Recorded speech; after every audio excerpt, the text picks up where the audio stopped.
안녕하세요. 창조와 치유의 숲의 김서은입니다. 오늘은 가족 세우기 5번째 시간으로 형제관계 세우기에 대해 알아보겠습니다. 이 강의의 참고도서 트라우마 대물림을 치유하는 법과 가족 세우기 정기 워크숍에 관심 있으신 분들은 아래 더보기를 클릭하시면 볼 수 있습니다. 형제 간의 서열은 출생 순서로 결정됩니다. 당연한 이야기 같지만 실제로 아닌 경우도 많습니다. 만약에 여러분의 형제 관계가 불편하다면 심리적 서열과 실존적 서열이 생명 질서에 맞는지 살펴보아야 합니다. 예를 들어 막내인데도 본인이 맞이인 것처럼 집안일에 과도한 책임감을 느낀다거나 윗 형제들을 가르치려고 하는 경우들이 있습니다. 이렇게 실제 자기 자리와 심리적인 자리가 불일치하면 형제 관계가 불편해집니다. 부모의 차별은 형제 간 질서를 망칩니다. 예를 들어 딸과 아들을 차별해서 맏딸을 제외하면 밑에 있는 남자 형제들이 누나를 무시하게 되겠죠.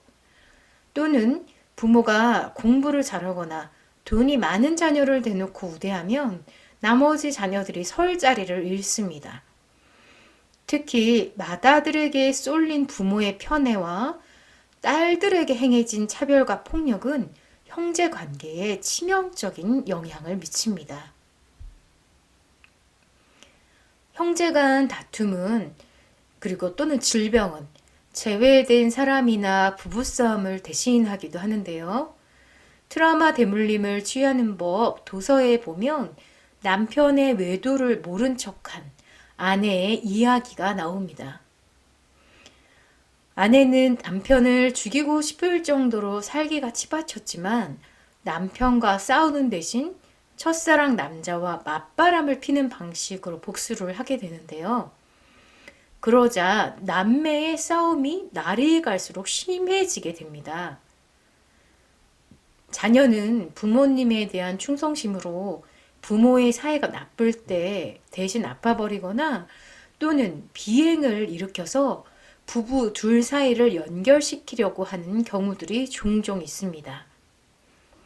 이것은 부모님, 당신들은 행복하게 사십시오. 제가 대신 죽겠습니다. 라는 어린아이의 순진무구한 충성심에서 비롯됩니다. 부모로 상속받은 재산 앞에서 형제들은 어떤 태도를 가져야 할까요? 유산에는 부모의 피눈물과 타인의 희생이 녹아 있습니다. 부모가 재산을 불리기 위해서 누군가에게 상처와 아픔을 주었을 수도 있습니다. 그렇기 때문에 유산에는 부모와 수많은 사람의 상상할 수 없는 애환이 스며 있습니다. 그래서 유산은 생명에 기여할 때 유산에 얽힌 수고가 가치 있게 됩니다. 주변에서 어마어마한 재산을 혼자 물려받은 장손이 주식으로 재산을 탕진하고 사업을 하다가 망하고 주색 잡기에 탐닉하다가 파멸한 이야기를 종종 들을 수 있는데요. 재산을 몽땅 가져간 자녀가 지병으로 고생하거나 일찍 죽거나 후손이 난치병으로 고생하는 등 집안에 우환이 생기는 경우도 있습니다. 부모의 과도한 집착의 대상인 큰 아들이 자기에게 주어진 삶을 살지 못하는 사례를 주변에서 자주 볼 수 있는데요. 부모로부터 유산을 몽땅 다 받는다고 해서 그것은 모든 것에는 대가가 있습니다. 그래서 형제들에게 골고루 유산을 분배하는 게 굉장히 중요하죠. 자, 그러면 형제를 향한 세우기 언어를 한번 해보겠습니다. 숨을 깊이 들이마시고 내쉬면서 나의 형제들을 한번 상상해 볼까요? 먼저 질병이나 사고 또는 낙태 등으로 일찍 죽은 형제가 있을 때 하는 세우기 언어입니다. 먼저 갔어도 언제나 당신은 제 형제입니다.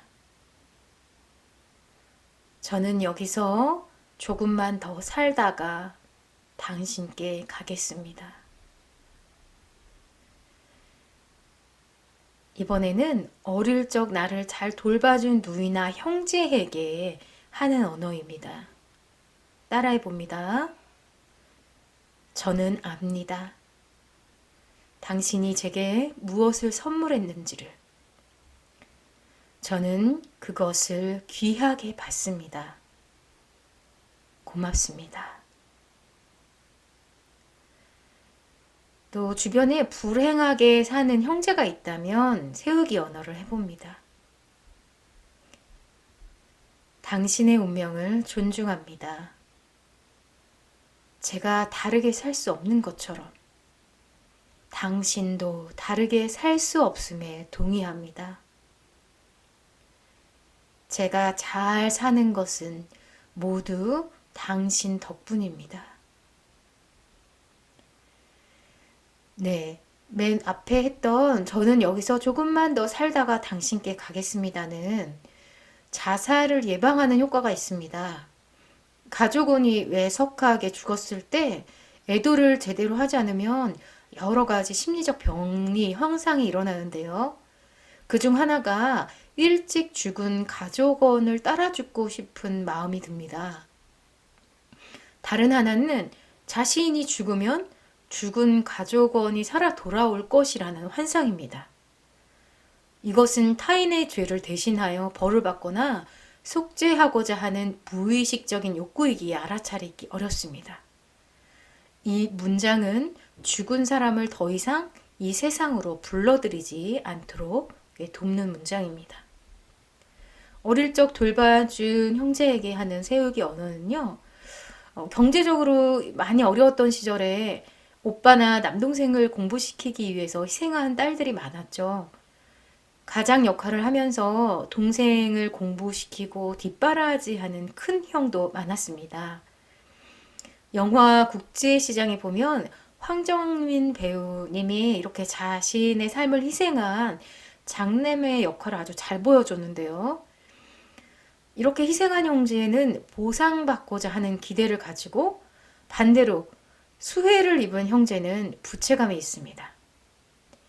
이런 문제로 형제 간 갈등이 일어난다면 이 문장이 큰 도움이 됩니다. 마지막으로 불행하게 산 형제에게 한 세우기 언어는요. 형제가 결혼을 하여서 가정을 꾸리게 되면 형제 관계는 결혼 전과 많이 달라집니다. 재정적으로 힘들거나 결혼 생활이 어려워서 의기소침한 형제와의 관계에서 이 문장은 우애를 돈독하게 만들어주는데요. 힘들거나 불행하게 사는 형제에게 동정심을 갖는다거나 불쌍한 마음을 갖게 되면 자존심이 상하기 때문에 관계가 더 악화됩니다. 대신 그 형제가 각 지닌 그 운명을 있는 그대로 그냥 동의하고 제가 잘 사는 것은 모두 당신 덕분입니다. 집안에 어떤 어두움을 가져가는 사람들이 있어요. 때로는 자폐나 정신분열이나 아니면 또 여러 가지 어려운 환경 속에 처하면서 그런 어두움들을 모두 흡수하는 사람이 있는데요. 그분이 어렵고 힘든 상황에 있음으로써 오히려 나한테 올 수 있는 그 어려움들까지 다 가져가는 경우들이 있습니다. 그래서 그분들의 운명에 동의하고 감사하는 마음을 가질 때 함께 이 운명적 얽힘이 풀리는 것을 알 수가 있습니다. 자, 오늘은 형제관계의 사랑의 질서에 대해서 알아보았습니다. 다음 시간에 또 만나요. 감사합니다.